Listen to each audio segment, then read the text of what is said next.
Welcome, weary travelers of the dusk.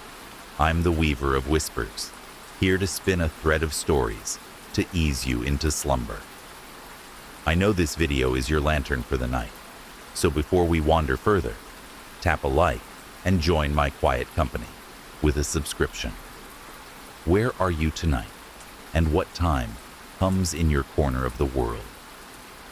Sink into your pillows, breathe deep, and let the journey begin. The whispering ruins of Glenmore. In the far reaches of the Scottish Highlands, where the wind howls through jagged peaks and mist clings to the valleys, lies Glenmore, a remote glen steeped in legend. Its rolling moors and crumbling stone walls are all that remain of a village abandoned centuries ago, its name whispered with caution by those in nearby hamlets. Locals speak of strange lights flickering among the ruins at dusk, and voices carried on the breeze, recounting tales of sorrow and loss. To outsiders, Glenmore is a place of haunting beauty.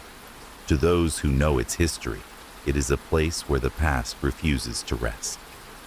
In the autumn of 2017, Ewan Fraser, a history teacher from Aberdeen, ventured to Glenmore to research a book on forgotten Highland settlements.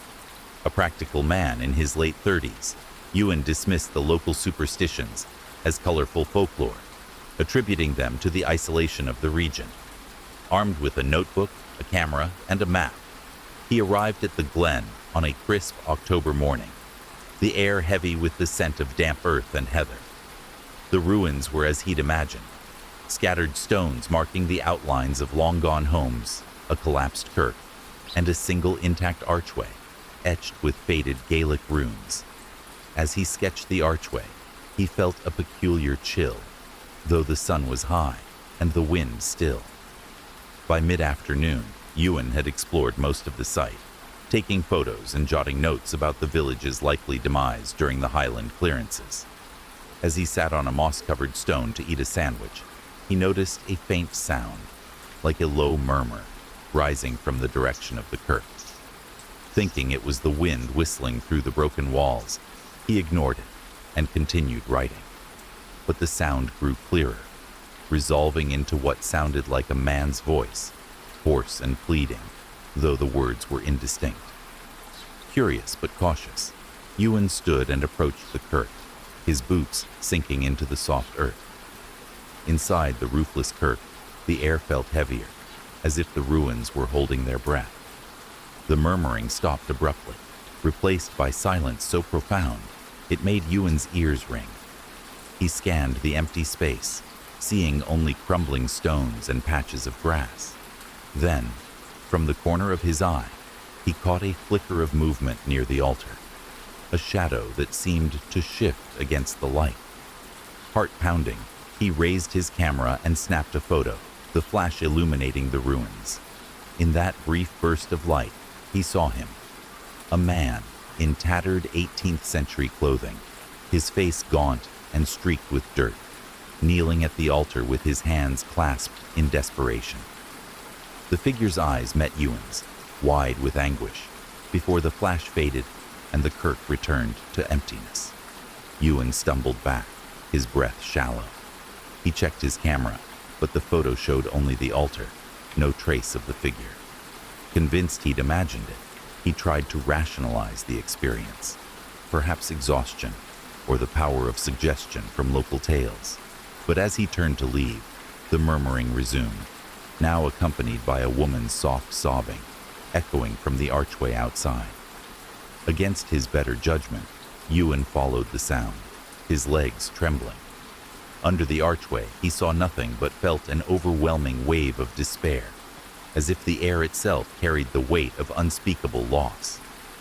Terrified, Ewan fled the glen, driving back to the nearest inn in a daze. That evening, over a pint, he confided in the innkeeper, a weathered woman named Morag, who'd lived in the area all her life. Hesitant at first, she shared the story of Glenmore's final days. In the 1790s, during the clearances, the village was forcibly emptied by landowners. A crofter named Lachlan, unable to bear leaving his ancestral home, defied the eviction orders. When soldiers came, Lachlan's wife, Elspeth, pleaded for mercy, but in the chaos, both were killed in the kirk, their bodies left among the ruins. Since then, locals claimed their grief lingered, their voices haunting the glen, heard only by those who lingered too long. Ewan returned to Aberdeen, shaken but determined to include Glenmore in his book. He developed his photos, hoping for evidence, but found only one anomaly. In the image of the archway, faint streaks of light formed the outline of two figures, one kneeling, one standing, though no such shapes were visible when he took the shot. He never returned to Glenmore, but the experience left him questioning his skepticism.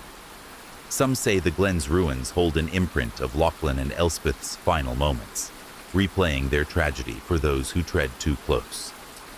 Others, including Ewan, wonder if the Glen is a place where time frays, allowing the past to bleed into the present, a reminder of a sorrow that refuses to fade.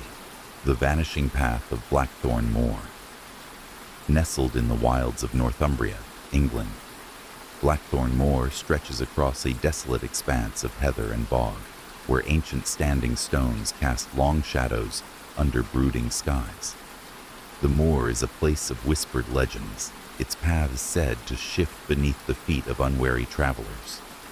Locals in the nearby village of Hexham speak of walkers who strayed from the trails, only to return hours later with tales of lost time or glimpses of things that should not be. To most, the moor is a place to avoid after dusk, its eerie silence broken only by the cry of curlews and the rustle of unseen things in the bracken.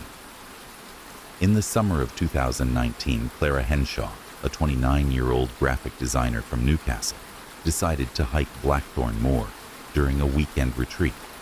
An avid walker with a love for sketching landscapes, Clara was drawn to the moor's stark beauty and its reputation for mystery, which she dismissed as quaint superstition. Equipped with a backpack, a detailed map, and her sketchbook, she set out on a clear July morning, following a well-trodden path marked by weathered stones. The air was warm, scented with wildflowers, and the standing stones loomed like silent sentinels as she sketched their weathered surfaces. As noon approached, Clara noticed a narrow side path branching off into a copse of twisted blackthorn trees, unmarked on her map, but invitingly shaded. Curious and confident in her navigation skills, she followed it, expecting to loop back to the main trail. The path wound deeper into the moor, the trees growing denser, their gnarled branches blotting out the sun. After a few minutes, she stopped to check her watch. It read 12:15 p.m. But as she continued, the light dimmed unnaturally, and a chill settled over the moor, as if twilight had fallen in an instant. The path seemed to stretch endlessly, the trees closing in, and Clara's map now showed no trace of the copse or the path she'd taken. Unease crept in, but Clara pressed on, hoping to find the main trail. Then she heard it, a faint hum, like a distant chant, rising from the ground itself. The sound grew into a rhythmic murmur, words in a language she couldn't place, both mournful and urgent. Her heart raced as she noticed a flicker of movement ahead, a line of shadowy figures, cloaked in rough wool, walking in single file along the path. They carried staffs and lanterns, their faces obscured, moving with a purpose that felt both ancient and sorrowful. Clara froze, clutching her sketchbook, as the figures passed within feet of her, their lanterns casting no light. She called out, but her voice was swallowed by the hum, and the figures neither turned nor paused. Terrified, Clara turned to flee, only to find the path behind her gone, replaced by an unbroken wall of blackthorn. Panic surged as she stumbled forward, following the figures, who vanished around a bend. When she reached the spot, the path abruptly ended at a clearing she hadn't seen before, dominated by a single standing stone, carved with spirals. The hum ceased, and the air grew still. Clara checked her watch. It now read 6:45 p.m., though she felt only minutes had passed. Her phone showed no signal, but the timestamp on her last photo, taken at 12:10 p.m., confirmed she'd lost over 6 hours. Shaken, Clara retraced her steps, somehow finding the main trail again. She reached Hexham by nightfall, her sketchbook clutched tightly, though she couldn't recall drawing anything. At the village pub, she shared her story with an elderly barmaid, Agnes, who listened with a knowing nod. Agnes revealed that Blackthorn Moor was once a sacred site for a druidic sect, driven out in the 5th century during Christian purges. The sect's final ritual, a plea to their gods for protection, was said to have bound their spirits to the moor, their procession eternally retracing a path lost to time. Those who stumbled upon it, like Clara, were said to cross into their moment of exile, losing hours in a blink. Back in Newcastle, Clara developed her photos, expecting nothing unusual. But one image, taken at the Standing Stone, showed faint, translucent figures circling it, their lanterns glowing dimly. Figures she hadn't seen when she pressed the shutter. She never returned to Blackthorn Moor, but the hum lingered in her dreams, and her sketches from that day depicted a path she couldn't remember drawing. Some say the moor's paths are alive, shifting to ensnare the curious, replaying the druid's last march. Others, like Clara, wonder if the moor is a tier in time, where the past walks alongside the present, waiting for those who stray too far. The Silent Bell of Dunraven Crag. Perched on the rugged cliffs of Pembrokeshire, Wales, Dunraven Crag overlooks the churning waters of the Celtic Sea, its windswept slopes dotted with the ruins of a medieval chapel. The crag is a place of stark beauty, but locals in the nearby village of St. Bride's speak of it with unease, claiming the chapel's bell, long since removed, still tolls on stormy nights, heralding sorrow. Tales abound of sailors who heard its phantom chime before their ships met the rocks below, and of walkers who felt an inexplicable pull toward the cliff's edge. To most, Dunraven Crag is a scenic overlook. To those who know its secrets, it is a place where grief lingers like salt in the air. In the winter of 2020, Megan Price, a 34-year-old marine biologist from Cardiff, visited Dunraven Crag to study coastal erosion for a university project. A pragmatic woman with little patience for ghost stories, Megan saw the crag's legends as romantic embellishments, likely spread to draw tourists. She arrived on a blustery February afternoon, her backpack laden with surveying tools, a thermos of tea, and a waterproof notebook. The chapel ruins were bleak but striking, their stone walls weathered by centuries of salt and wind, the bell tower reduced to a jagged stump. As she measured the cliff's retreat, the sea roared below, and gulls wheeled overhead. As dusk approached, the wind grew fiercer, carrying a faint metallic hum that Megan assumed was the creak of her tripod in the gale. She packed her equipment, ready to leave, but the hum sharpened into a single, resonant clang, like a bell struck once and left to fade. Startled, she scanned the ruins, seeing nothing but shadows and stone. The sound came again, clearer now, echoing from the tower's empty frame. Her scientific mind raced for explanations, a loose metal fragment perhaps, or vibrations from the cliffs. But the clang repeated, steady and deliberate, each toll heavier than the last. Uneasy, Megan approached the tower, her flashlight beam cutting through the gathering dark. At the tower's base, the air grew thick, as if pressing against her chest. The bell's tolls slowed, and between them, she heard a low, anguished moan, unmistakably human. Her flashlight flickered, revealing a fleeting shape in the tower's arch. A woman in a hooded cloak, her hands clutching an invisible rope, her face pale and etched with despair. The woman's lips moved, forming silent words, and her eyes locked onto Megan's with a plea that sent a shiver down her spine. The next toll was deafening, and Megan stumbled back, her flashlight dying. When she fumbled it back on, the woman was gone, and the bell's chime had stopped, leaving only the howl of the wind. Shaken, Megan fled to St. Bride's, seeking refuge in a small cafe. Over a steaming mug, she recounted her experience to the cafe owner, an elderly man named David, whose eyes darkened at her words. He shared a story passed down through generations. In the 14th century, during a brutal storm, a ship carrying the village's men foundered off Dunraven Crag. The chapel's bell ringer, a widow named Gwenllian, rang the bell frantically to guide them home. But the storm drowned her efforts, and all aboard perished, including her only son. Overcome with guilt, Gwenllian climbed the tower and leapt to her death, her final toll echoing as she fell. Since then, her bell is said to ring before storms, her spirit forever trying to save those she could not. Megan returned to Cardiff, her data incomplete, but her perspective altered. She reviewed her photos from the crag, expecting nothing unusual, but one image, taken near the tower, showed a faint, misty outline of a cloaked figure, invisible when she'd clicked the shutter. She never spoke of Dunraven Crag again, but the toll of that bell haunted her thoughts, especially on stormy nights. Some say Gwenllian's grief is bound to the crag, her bell a warning etched into the stone. Others, like Megan, wonder if the cliffs hold a fragment of her despair, ringing out across time to those who stand too close to the edge. The Forgotten Feast of Hollow Vale. In the shadowed heart of County Galway, Ireland. Hollow Vale is a windswept hollow, where the River Corrib bends around a cluster of ancient yew trees, their gnarled roots clutching the earth like skeletal hands.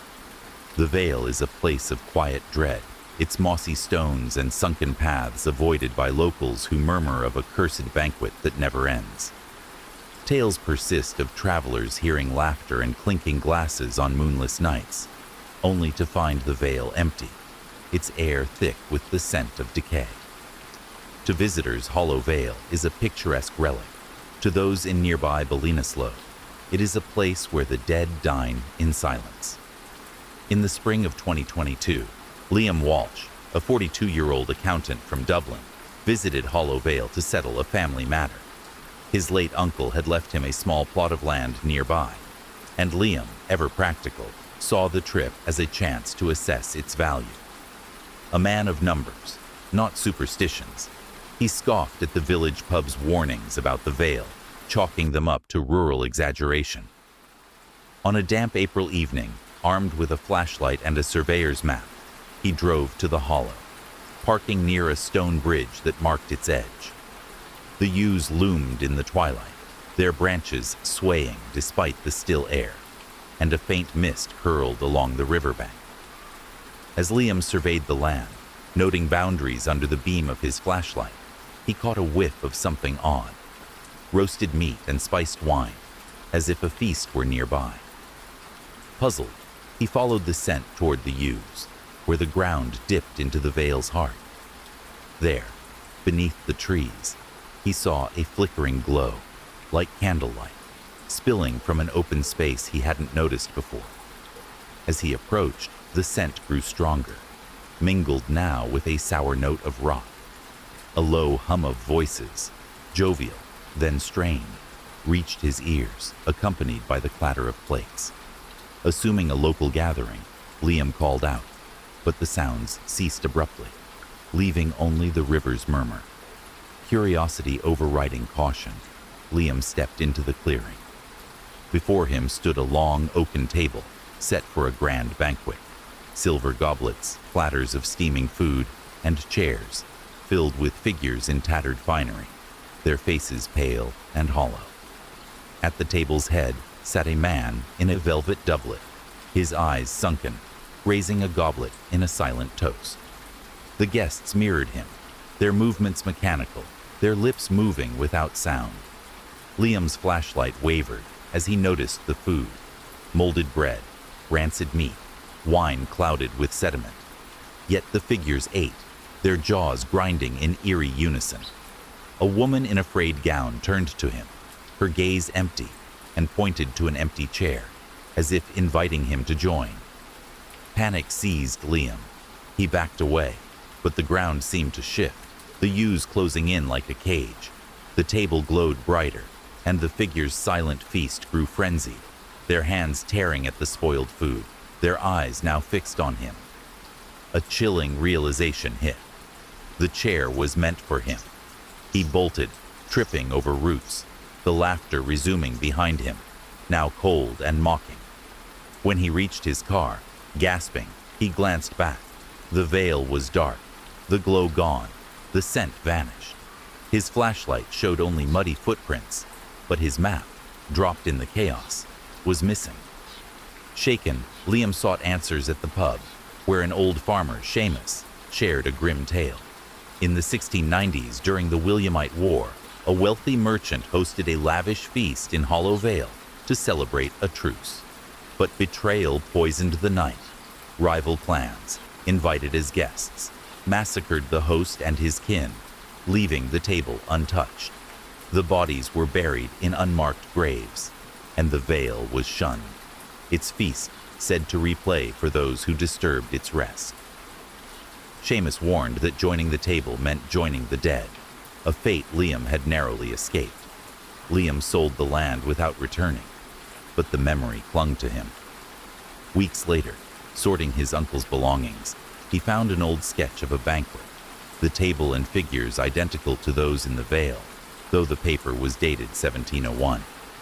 He burned it, unable to bear its weight.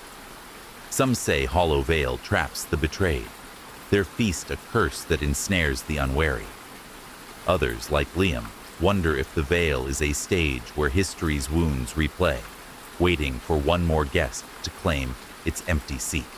And so, travelers of the dusk, the last thread of our tale unravels into the night. The whispers fade, weaving themselves into the fabric of your dreams. Rest now, cradled by the silence, as the lantern dims and the world softens. Sleep deeply, my friends, until our paths cross again in another story. Good night.